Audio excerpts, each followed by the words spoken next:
Bonjour à toutes et à tous, c'est Hermès, j'espère que vous allez bien, j'espère que vous avez apprécié la vidéo d'hier. Oui, plus 50% en 15 jours, 20 jours avant la fin du mois de mars. Le mois de mars est historiquement bullish post-halving sur les années, notamment post-halving. Est-ce que ce serait différent? Je vous laisse poser cette question et vous poser cette question. Deuxièmement, all-in, puisque nous y sommes. J'avais annoncé la semaine dernière un bottom à 77 000 $. Nous sommes à 77 000 $. Et censé être constaté qu'on réagit, même de façon un peu fébrile dessus, mais bon, censé être constaté qu'on réagit. On arrive sur des trends à la fois baissières et à la fois haussières. Donc une confluence d'acteurs sur ce marché qui devrait me laisser penser qu'on ne doit pas, et je dis bien, on ne doit pas aller plus bas. C'est terminé, les bottoms sont faits, maintenant c'est to the moon. Et si c'est pas to the moon, ça va être compliqué, je vous le dis et je vous le redirai jamais assez. Maintenant, on est to the moon à cet instant. À cet instant. Pourquoi? Parce qu'on l'avait scénarisé. Reprenez une vidéo qu'on avait faite il y a très exactement un mois et j'avais insisté dessus. J'avais même fait 3 vidéos successives et je vous avais gonflé avec mes vignettes qui à peur, à peur, à peur, à peur, alors qu'on était aux alentours des 97 000 $, 98 000 $. Oui, mais c'est pas ici que je dois faire des vignettes à peur, à peur, à peur. C'est là que je dois faire des vignettes où tout le monde dégage, où tout le monde a peur et si vous voulez paniquer, c'est 108 000 $. Donc maintenant, c'est plus le moment de paniquer, c'est trop tard. Maintenant, on agit en fonction de ce que l'on voit et vous allez voir qu'on voit plein de choses très intéressantes. Juste avant de commencer, écoutez cette vidéo. Je vais être impactant, je vais être clivant, je vais être potentiellement méchant et on va aller chercher ce petit méchant-là. On va se faire rincer. Je vous le dis, vous regardez votre portefeuille à partir de maintenant, je ne le cesserai de le répéter pendant les 3 prochaines semaines si nécessaire, on va se faire découper les jambes. C'est nécessaire, c'est bon, c'est sain pour le marché. Exactement. Bon, maintenant qu'on y est, et vous avez raison de dire, oui, mais à ce moment-là, toi, tu voyais plutôt les 120 000, 125 000 $. Oui, je l'ai joué, je suis exposé pour les jouer, et j'ai essayé de prendre des plays contrariens. J'en ai gagné 3, j'en ai perdu un, ça arrive, c'est comme ça, et j'ai loupé le dernier, celui d'hier, parce que j'ai eu une news extrêmement catalysante, et le marché a fait tout le contraire. Il y a des choses à dire dans cette vidéo, restez bien avec moi, on commence maintenant.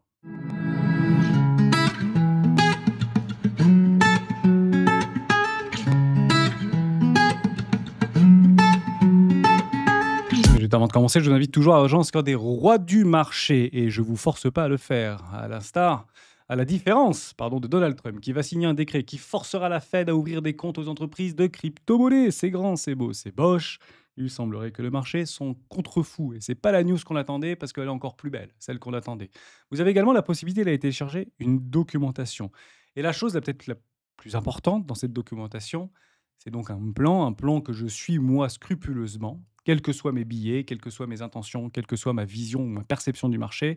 C'est on achète ici des structures et on prend des 110% pour sécuriser son portefeuille d'investissement.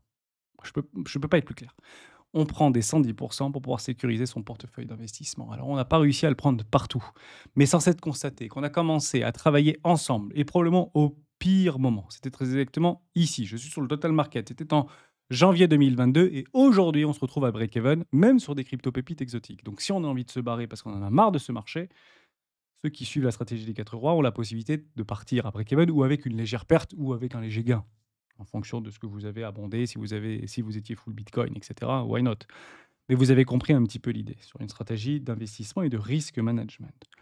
On attendait une news incroyable. Et cette news, nous l'avons eue et elle est incroyable. Allez, on y va. Je l'ai joué, j'ai vite coupé mon trade. Je suis parti. J'ai pris, je suis reparti. Stratégie annonce 21 micro-stratégie. Michael Saylor annonce 21 milliards de dollars pour acheter du Bitcoin. 21 milliards. Est-ce qu'il n'est pas en train de se fiche de nous, lui? 21. Pourquoi 21? Il avait déjà annoncé précédemment. Il a donc déposé son papier et son dossier auprès de la SEC. Ça va être validé incessamment bientôt et il le fait très rapidement. Généralement, quand vous avez ce type d'information, c'est très rapide après. Peut-être 2 semaines, allez, peut-être 3 semaines. Vous me direz dans les commentaires, mais de mémoire, c'est peut-être 10 jours, 2 semaines avant de passer à l'action. Donc, grosso modo, il y a 21 milliards de dollars qui vont arriver sur Bitcoin. Et que Bitcoin, se dit en passant.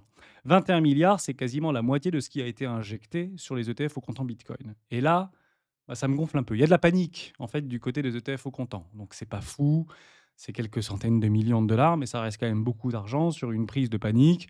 Est-ce qu'il y en a qui sont là pour longtemps? Est-ce qu'ils sont là pour du court terme? Est-ce que ce sont des hedge funds? Est-ce que ce sont des spéculateurs? Est-ce qu'on a commencé, on le disait d'ailleurs depuis plusieurs mois maintenant, c'est quoi ces gens qui tradent sur les ETF, quoi? Franchement, un ETF, c'est plus, oui, on peut le faire soit dit en passant, mais comprenez-le comme ça, bah, c'est plus un bagage qu'on doit tenir sur le long terme parce qu'on croit en la vision, parce qu'on croit en la technologie, parce qu'on croit en toutes les croyances finalement. Voilà, et puis on essaie de le tenir pendant le plus longtemps possible, en l'abondant de façon perpétuelle chaque mois. Donc moi, ce que je voulais voir, c'est, bah, voilà, 100 000 000, puis 100 000 000, puis 100 000 000, puis 100 000 000, puis 100 000 000, un genre de dollar cost average.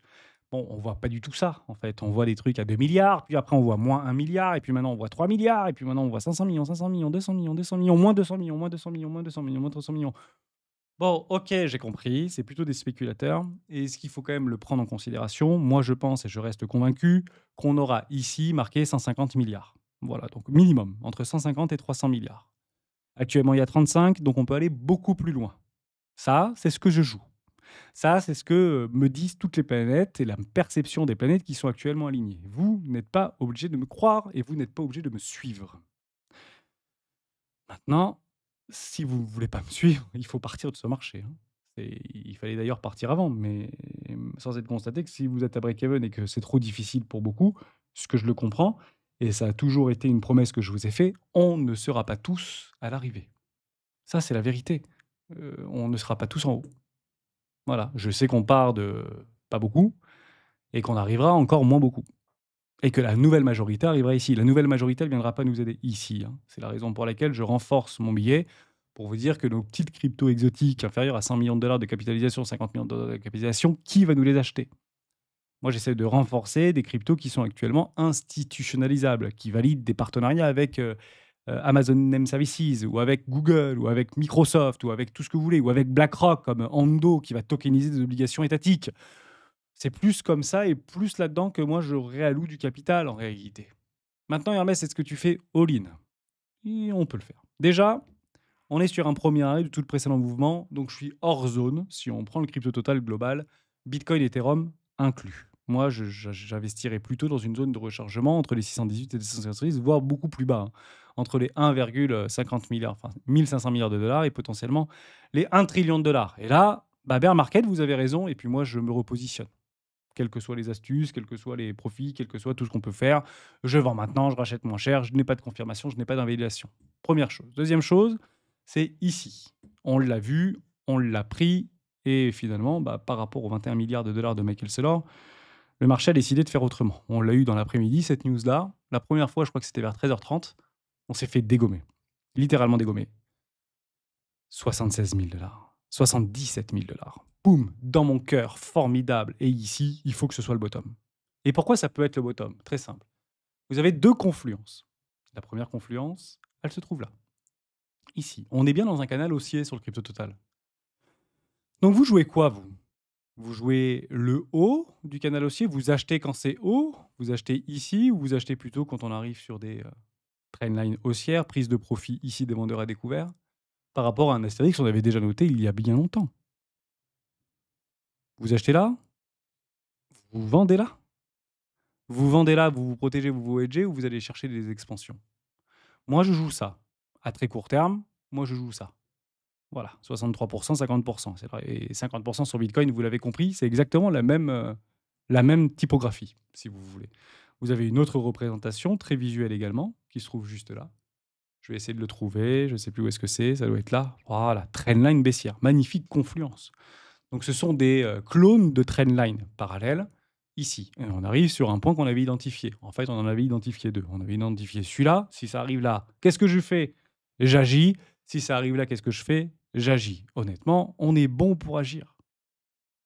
Mais il y a un truc qui nous blesse. Il y a un truc qui nous empêche. C'est la macroéconomie. Et je vous avais dit qu'on allait en parler un petit peu de macroéconomie.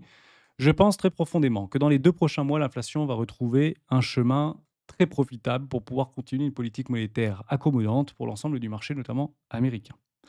On a vécu dans l'histoire plusieurs, ce qu'on appelle des lundis noirs. Ces lundis noirs ont toujours été catalysés par des news extrêmement fortes. Ici, c'était le 9 mars 2020, crise du coronavirus. Ici, le 24 août, on parlait de août 2024, remake, hein, ça peut être un remake de août 2024, tout porte à croire que c'est un remake, actuellement, hein, on peut continuer à se dégrader. 24 août 2015, ici, crash chinois. On avait tout simplement anticipé une panique du côté des marchés, notamment émergents et principalement asiatiques. Voilà, par rapport à la faiblesse de la Chine à ce moment-là. Vous connaissez l'histoire de Bitcoin derrière et vous connaissez l'histoire du S&P 500 derrière. C'était plutôt bullish. Vous avez également eu la crise des subprimes. Est-ce qu'on la voit? Est-ce qu'on la joue? On a essayé de la jouer. Pour ceux qui nous rejoignent, qui n'étaient pas sur les marchés, c'est clairement ce qu'on avait essayé de jouer en 2022 par rapport à la chute d'Evergrande. Donc, il y a eu une crise obligataire mondiale, il y a eu une crise immobilière mondiale. On est toujours dans cette crise immobilière mondiale, on est toujours dans cette crise obligataire mondiale. Mais il y a un espèce de joker qui existe qui s'appelle les banques centrales et qui permet en fait d'éteindre tous les incendies à coups de millions, de milliards, de trillions, de trilliards. Voilà, au moins clair, net et précis. Donc, ce qu'on a vécu en 2008 n'est probablement plus possible aujourd'hui depuis l'ingérence des banquiers centraux. Il y en a un autre qui nous avait proposé un lundi noir, qui n'était pas chouette, qui nous avait éclaté la tronche, notamment sur des produits dérivatifs, sur de l'algorithme de trading, parce que c'était les premiers robots traders à l'époque, moins 35%. Et en fait, il y avait un petit catalyseur assez simple. Le premier, et on est en train de le vivre actuellement, une bulle financière. Eh oui, on était en bulle. Vous prenez un petit peu de recul et vous regardez que depuis, je ne sais pas combien d'années, alors depuis la crise de 1974, enfin de 75, Bretton Woods, pétrole, on avait fait un rallye complètement dingue. C'était assez fou, hein, 400%. Et on perd 30%. Deuxième catalyseur, assez simple, tension géopolitique.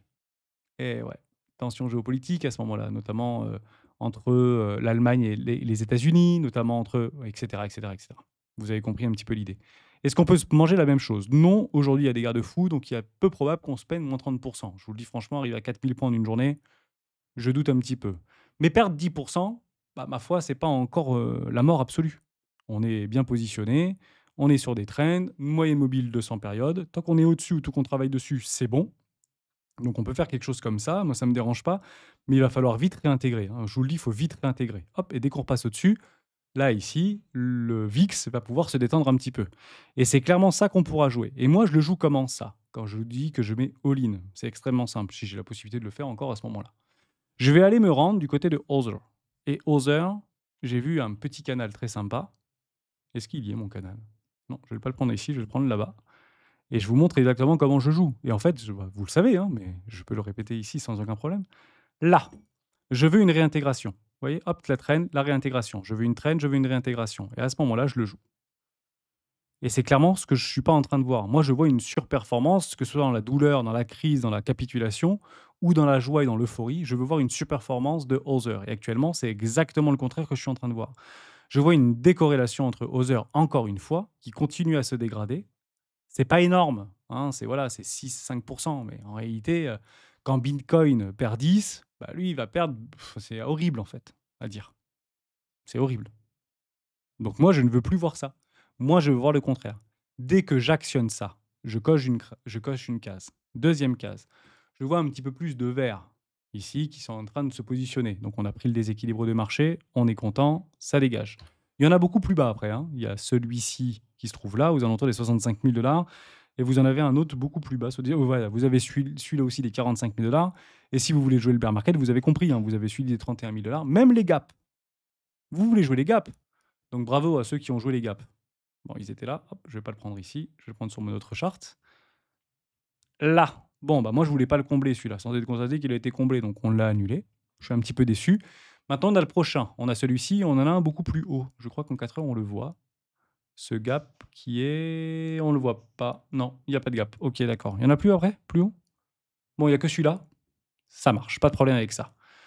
Maintenant, si vous jouez les gaps, partez du principe que les gaps qui sont inférieurs, avant gap de rupture, peuvent être comblés. Donc ici, jusqu'aux 20 000 dollars. C'est voilà, il faut juste être conscient.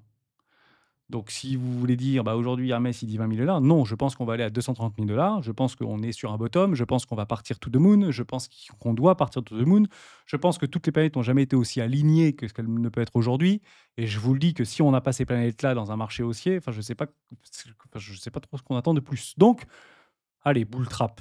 Boultra, premier arrêt. Les Elotis, ils sont contents. Ici, A, B, C, bam, bam, on vient chercher entre 0,5 et 518. On garde ma trendline ici sur ma moyenne mobile 200 périodes. Donc on la tient, c'est tout est bon, tout est nickel. C'est plutôt comme ça qu'il faut l'imaginer. Donc je ne m'inquiète pas actuellement. Je ne peux pas m'inquiéter. Je vous avais tracé cette trendline, on vient exactement la chercher. OK, voilà, le bottom, il est fait. Et maintenant, il faut partir de l'avant. Et je veux juste, c'est ça qui est important, que la majorité des gens, si vous voulez mettre des commentaires pas très bienveillants, ma foi, c'est votre libre droit. C'est que ici, on soit tout aussi vert que quand on était ici. Je veux que ça se fasse dans le déni. Je veux du déni, beaucoup de déni. Et ce sera bon. Mais moi, je veux voir du déni, OK. Mais le problème, c'est que tous les indicateurs que je montre, on les connaît tous. Donc il faudra peut-être voir d'autres indicateurs. On va essayer de les trouver ensemble. Je veux donc voir ici des inflows et non pas des outflows, sinon ça va pas monter, je vous le dis en toute franchise. Je veux voir ici une continuation haussière au niveau de ce qu'on est en train de vivre. Je ne sais plus où est-ce que c'était d'ailleurs, si, petit aparté, par rapport au pic de liquidation sur les longues, 14 000 bitcoins, fake, parce que ça a été annulé en fait, hein. Probablement un problème d'API. Donc, est-ce qu'on peut réellement les prendre en considération le jour même? Est-ce qu'il faut attendre 2 jours? Est-ce qu'il faut attendre 3 jours? Il y a eu quand même des liquidations, hein, c'est plusieurs milliers de bitcoins, hein, bien sûr. Mais il n'y a pas eu 14 000 bitcoins. Je trouvais ça complètement fou, franchement. Des fundings complètement négatifs. On est en train de dégraisser. On a rendu l'intégralité des excès au niveau des open interest. On était à 27-25 milliards de dollars. On est retombé aux alentours des 15 milliards de dollars à l'heure où je vous parle. Donc la moitié de tous les open interest sont partis de ce marché. Bravo les vendeurs. Je ne sais même pas si les vendeurs à découvert ont réellement beaucoup gagné ici. Parce que ça va pas forcément beaucoup chuter, je vous le dis franchement, mais la panique est telle que on est peut-être sur un support maintenant au niveau des open interest. Donc il faut voir un regain d'énergie au niveau des open interest, un sentiment très très baissier, et derrière, des inflows, et qu'on break, dernière chose, et qu'on break ça. Voilà, qu'on vienne éclater ce déséquilibre de marché. Voilà, si on défonce cet équilibre de marché, pac, ici on travaille, pac, et là c'est bon. Là on a notre all season. Maintenant, je ne pense pas que le all season sera sur toutes les cryptos. Elles n'ont jamais été sur toutes les cryptos. C'est pour ça que j'ai beaucoup de commentaires dans ce sens-là. Oui, est-ce que tu penses que 3 backtests, c'est suffisant? Est-ce que tu penses... Oui, mais là, pour le all season full crypto, ça n'existe pas. Je vous le dis franchement. Toutes les cryptos n'ont pas fait des fois 300, des fois 200. C'est pas vrai du tout, hein. C'est très loin de là. C'est toujours une minorité, mais cette minorité a tellement pris de place sur la sphère marketing et sur les réseaux sociaux qu'on a eu l'impression qu'il y en avait énormément. Mais en fait, c'est tout à fait faux. Donc il faut être très sélectif, continuer à être sélectif et essayer de ne pas, j'ai envie de dire, pas périr, mais c'est même plus ça qu'on dit, parce qu'on est dans une polarisation entre périr ou tenir, mais c'est même plus tenir. Ici, c'est renforcer des convictions. Et ces convictions peuvent se transformer en certitudes. Et ces certitudes, faites attention, peuvent se transformer en cupidité. Mais on n'est pas dans des certitudes, on est dans des convictions. Et il faut maintenir ces convictions le plus longtemps possible. Dernière petite chose, oui, parce que ça a été déclenché ici sur Ethereum. Donc j'ai pris l'intégralité de mon play sur Ethereum ici. Je l'avais noté ensemble, vous vous rappelez, 1756 dollars ou 1750 dollars. Moi, j'ai été exécuté parce que là, je ne suis pas sur les contrats à terme, mais sur les contrats à terme, ça allait un tout petit peu plus bas. Donc c'est bon, je suis rentré dans mon troisième play et je pense qu'on n'ira pas plus bas. Après, invalidation, c'est 1500 dollars et terminé. Voilà. Donc, qu'est-ce que tu vises, Hermès, sur Ethereum? On se revoit à 10 000. Alors, ce sera un petit peu moins parce qu'en fait, c'est 7 510 000. Mais grosso modo, entre les 1,618 et les 2 d'extension Fibonacci.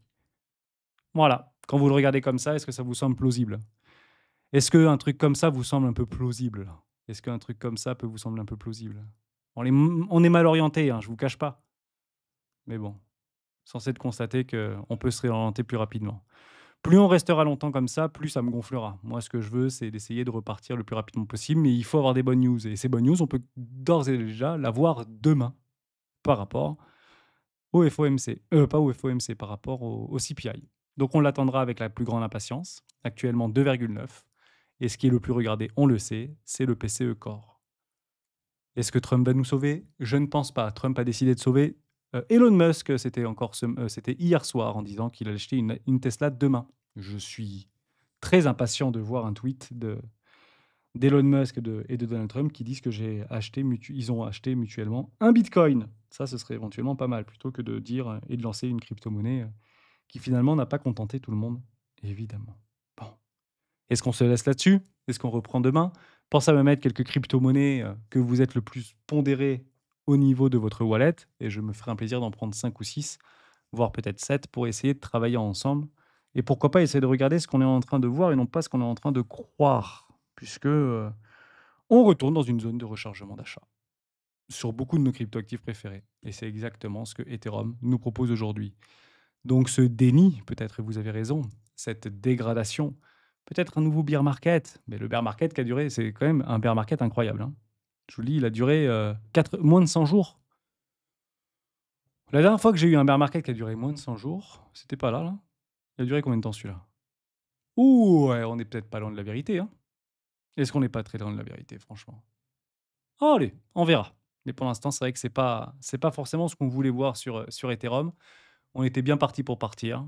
Bienvenue sur les marchés des crypto-monnaies. S'il n'est pas fait pour vous, mais bien sûr qu'il ne faut pas rester. Vous aurez très probablement la possibilité de sortir dans une zone de rechargement de vente et il faudra le faire. Voilà, si vous avez la possibilité de sortir entre les 618 et 786, c'est plutôt dans un range hein, ici. Hein. Donc on prend les extrêmes du range, on attend les réintégrations, on peut jouer les réintégrations, aller chercher le haut du range et on jouera, oui ou non, l'expansion. Ce dont je suis à peu près certain actuellement sur Ethereum, c'est qu'il y en a plus beaucoup aujourd'hui qui vont jouer le to the moon Ethereum à 10 000 dollars. Et c'est très exactement comme ça qu'on construit des paraboles. C'est parce qu'il y a un minimum de personnes qui pensent que c'est encore faisable. Maintenant, je ne suis pas maître du temps, je ne suis pas Docteur Strange, et je ne pourrais malheureusement pas vous dire combien de temps ça pourrait durer. Je suis quelqu'un d'impatient, mais pas impatient dans mes billets d'impatient. Je suis quelqu'un d'impatient, notamment par rapport à ce que je vois. Et quand je le vois, je veux que ça arrive vite. Et si ça prend une semaine de plus, ça prendrait une semaine de plus. Ce n'est pas très grave. Je suis patient, je reste bullish et j'attendrai mes invalidations. Mais actuellement, on est sur des bottoms. Pour moi, en tout cas, des signes de bottom sur différents indicateurs que je vous ai proposés aujourd'hui, trendline y compris. Et effectivement, nous ne sommes pas contents. Ciao, ciao.